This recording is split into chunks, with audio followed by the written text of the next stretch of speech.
It's AumSum time! What if pizza disappeared? Oh no! I just opened an AumSum pizza store! Huh? Oh, AumSum.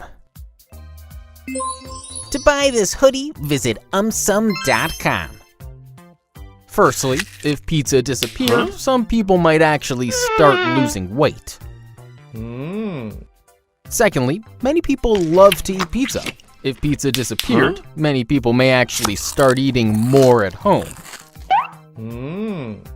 Thirdly, pizza is said to have been invented in Italy.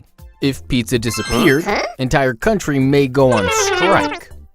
Fourthly, if pizza disappeared, pizza delivery guys will have a lot of free time on their hands.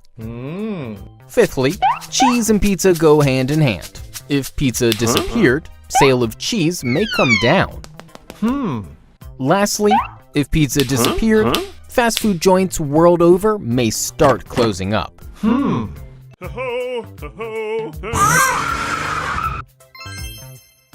Why are pizza boxes square? 'Cause square is what's in right now. Nah. Hey you, come over here.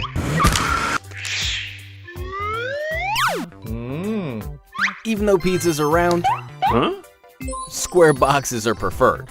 Why? This is because a square box is made using just a single cardboard sheet.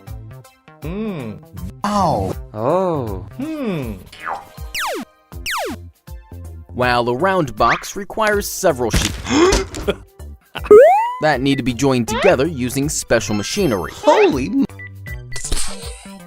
So, it is cheaper and simpler to make square boxes. Yes. As square boxes can be easily assembled on site, they are transported in the form of flat cardboard sheets, easily stacked on. However, round boxes need to be first assembled. This makes it difficult to transport and store these huge piles of boxes on site. Further, there are empty spaces around the pizza in the square box, making it easy to lift the pizza. The empty spaces can even be used to place chili flakes, oregano, etc. Why do we love junk food? 'Cause it looks cool, bro. Nah. We love junk food because manufacturers design it to activate our brain's reward system. They create the perfect combination of salt, sugar, spices, etc., which excite our taste buds, thus activating our brain's reward system, making us feel good. Now, after this, when we eat regular food, as it doesn't activate the reward system, it feels less appealing. Besides this, if we compare these foods, the quantity of healthy food looks more, right? But surprisingly, they both contain the same number of calories. What? Yes. Now, since healthy food also contains fiber and water, they add up to the volume, thus filling our stomach. But, as the junk food doesn't have enough water and fiber, it doesn't fill us. So, we keep eating and thus end up consuming more calories, leading to obesity, diabetes, etc. Topic: diffusion. Why can we smell hot food from a distance? Hey, looks like you have lost your way. No, I know the way. Fine, don't listen.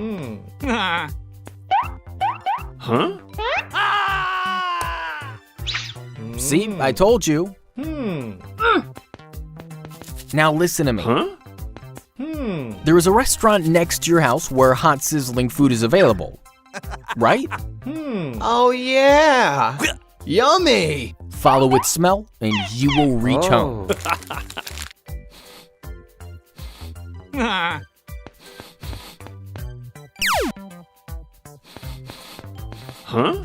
Yippee!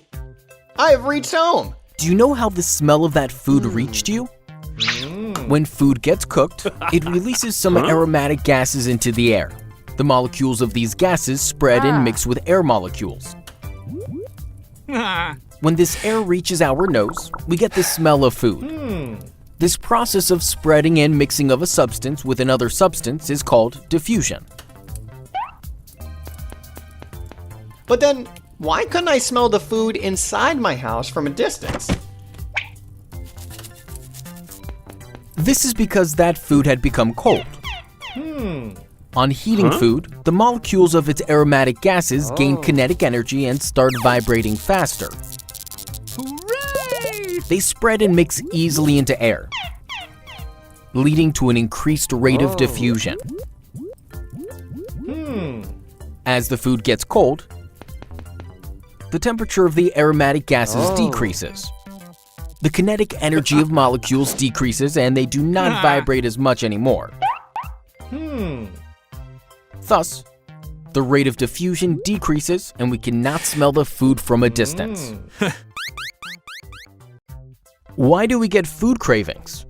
Who says so? I'm always on a strict diet. Oh, AumSum. Let me explain. Firstly, craving for chocolates is an indication of low levels of magnesium in our body.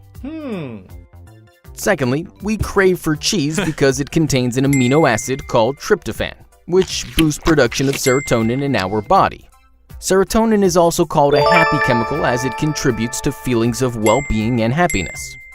Thirdly, our craving for sugar and sweets is primarily because of low blood sugar. Our body can efficiently produce energy using sugar or carbohydrate. Now, if we reduce intake of sugar or when we are low on energy, then our body craves for sugar or sweets. Fourthly, we crave for salt, as in sodium, as our body tries to correct the imbalance of sodium caused either due to dehydration or electrolyte imbalance.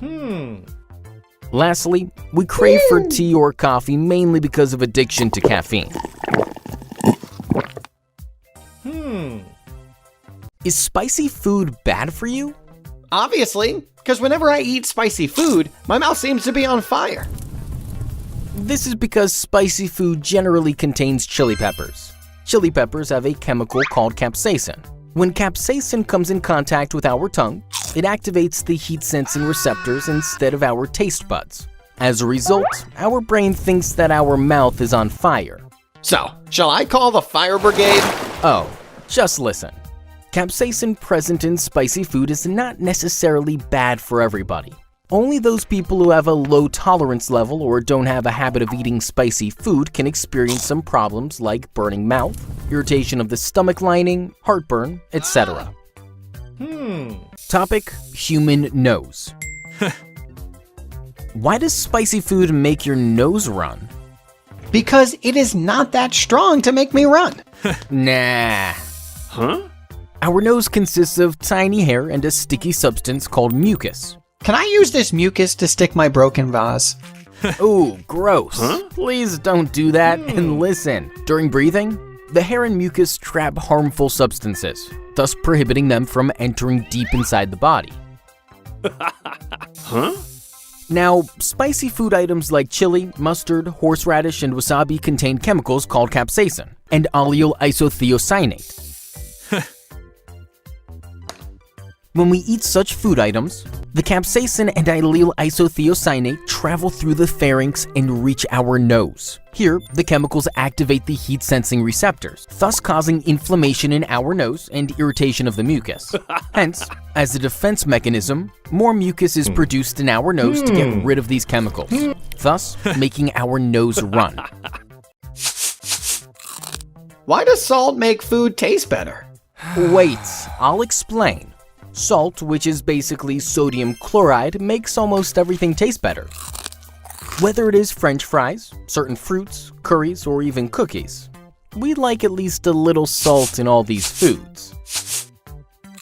According to researchers, we've evolved to like salt maybe because our bodies need salt for survival. What? Salt for survival? Indeed. Sodium present in salt maintains our blood pressure, transmits nerve impulses, etc. Whereas chloride is used to produce hydrochloric acid in our stomach. Hence, to obtain salt, we have gradually developed a taste for it. Thus, salt in food makes it appealing and tasty. In addition to this, it is found that salt suppresses bitterness better than sugar. Researchers aren't sure how. Some researchers suggest that salt neutralizes the bitter tongue receptors, while some suggest that on adding salt, the brain interprets the taste as less bitter. Something's missing. Sugar? Salt? No, it's saliva. To taste food, the taste buds on our tongue need a liquid medium like saliva to bind food molecules to its receptors. Saliva also contains an enzyme called amylase, which breaks carbohydrates into simple sugars. So, without saliva, foods having carbohydrates may taste different. Also, saliva contains natural disinfectants, which help wipe away harmful pathogens. Are processed foods safe to eat? Yeah, 'cause they are so yummy. No. Processed food means the food item has been altered in some way or the other. It may involve washing, peeling, cutting the food item, or pasteurizing, freezing, adding oil, salt, or sugar to increase the product's shelf life. Processed foods include tinned vegetables, yogurt, cheese, etc. Ultra-processed foods are ready-to-eat or ready-to-heat products manufactured industrially using multiple ingredients and additives. Some examples include instant noodles, breakfast cereals, etc. Now, many of these ultra-processed foods are believed to have negative health effects. Why? Firstly, ultra-processed foods are unhealthy for our digestive system as they are low in fiber. Fiber promotes bowel movements, and it is an important food source for beneficial bacteria in our large intestine.